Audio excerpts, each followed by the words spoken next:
I read over 250 books every year. Here are 7 ways to read faster that you can actually use today. The first one is to use peripheral vision. When you read words on a page, you actually have to look at all the words from one side of the page all the way over to the other side. But your eyes can actually do 2 things. There's one thing your eyes are focusing on, and then they kind of pick up everything else going on around the thing that you're focusing on. So if you read this line, once upon a time, students were studying 4 hours a day.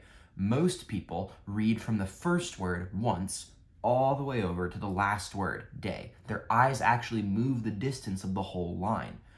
When I read this line, my eyes start at the word time and move over to the word for. And my peripheral vision picks up what's on either side of those words. If you let your eyes move all the way from one side of the line to the other, you're wasting peripheral vision on the margins. It actually makes your reading so much faster if you just start a little inside each line and end a little before the end of each one. This takes some practice, but it's a super helpful skill. Tim Ferriss is the one that gets the credit for that skill. Second, you need to change your definition of reading. The next 4 points are going to be less of a hack and more of how to think about reading, which makes it more efficient. Reading is not just reading every word on the page. Reading is to absorb the information in a book. Personally, I count audiobooks as reading because you're still absorbing the information in that book. If all you have to do is absorb the information, then there are actually different levels of reading, right? You can read and absorb some information, or you can read and absorb all the information in a book. And if you get through a book and I ask you, what'd you read? And you go, I have no idea. You did not read the book. You looked at it. There's a difference. So that means you have to read actively. I think that there are 3 distinct types of reading. Those are my next 3 points. The first type is survey reading. Survey reading is like if you were to go visit a city and do a helicopter flyover of the city. You technically went there, but you saw it from a 30,000 foot view. You saw all the things at a big picture level, but you didn't walk there, you didn't go in any buildings, you just got a sense for the terrain. If you're surveying a book, you basically read the entire thing in 15, maybe 20 minutes.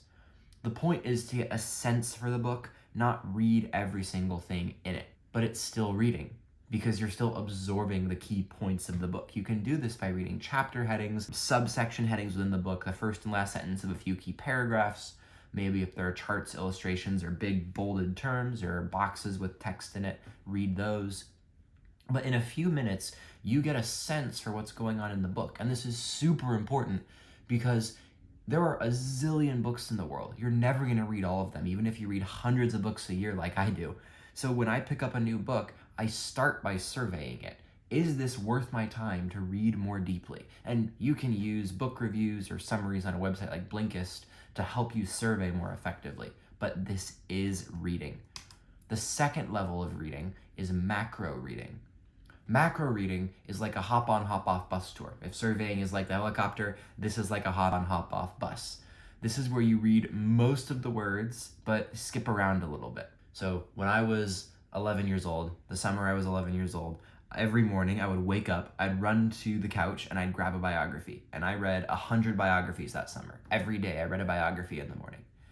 And when I'd pick up a biography, I'd start reading it, and I always got frustrated in the first few pages because the author would start talking about like the main character's great aunt's birthday party or something stupid like that. And I would like skip ahead a few pages because I didn't want to read that stuff. And then I would start reading again and I'd realize, wait, I missed something. So I'd back up a page. There's the thing I missed. Start reading that. Okay, keep reading, and now I have a sense of the story. This part's boring. I don't want to read about this like disagreement he had with his wife. Skip forward a few pages, keep reading. Shoot, I missed something. Go back a page.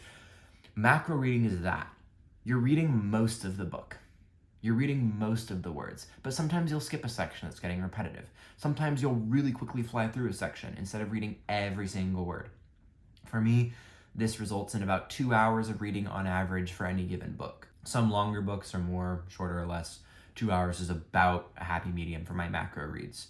And I count audiobooks as macro reading. I listen to audiobooks at 2.5 to 3x speed, which means that I'm definitely not absorbing every single word, but I for sure get a sense for the entire flow of the book. I probably read about 90% of my books at a macro reading level. The last reading level is micro reading, and micro reading is what most normal people consider reading. But you are not going to be a reading snob, because survey reading and macro reading, the helicopter tour and the bus tour, are both still reading because you're still absorbing the information in the book. Micro reading is reading every single word. And I actually break this out into 3 types of micro reading. The first type is like a bike tour. This is where you still get an overview of the whole book, but you're reading every word. But you're not like stopping and getting off the bike and looking around. You just read straight through it. This is what I do for a really high value or engrossing book, a really, really good fantasy story, or a super good business book like $100 Million Offers or Leads by Alex Hormozi. The next level from this, so there's read every word but keep moving. Then there's the walking tour level. Read every word, but there's a lot of times where you're gonna stop and kind of admire something or think through something. This is what I do with a philosophy book or something like Meditations by Aurelius. The language is a little wonky, the ideas are a little abstract, it's really important to grasp everything, and every sentence or every few sentences I end up stopping and going, okay, what did I just read? How does this fit together? How did this connect to that thing over there? How does this apply to me? Because it's heavy, it's thick, but you want to read all of it. So that's the next level of micro reading. There's bike tour micro reading, read quickly. There's walking tour level micro reading, which is read slowly and with pondering. And then there's what I would call the dumb museum person micro reading. I enjoy museums for a couple hours, but after a couple hours, I feel like I've seen what I need to see and I'm getting out. We've all been to a museum with that one person who has to read every single sign and exhibit and word in the museum, and they stay for actually days. This is that kind of reading where you stop and look at everything.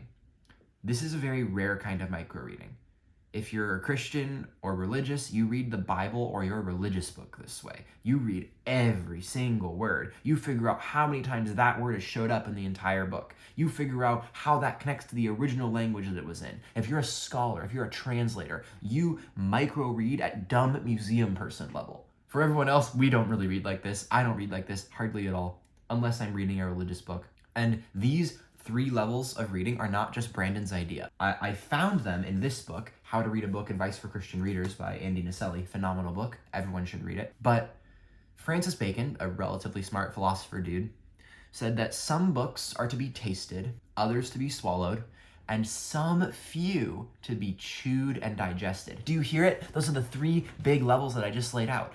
Survey reading is tasting the book. Macro reading is swallowing the book.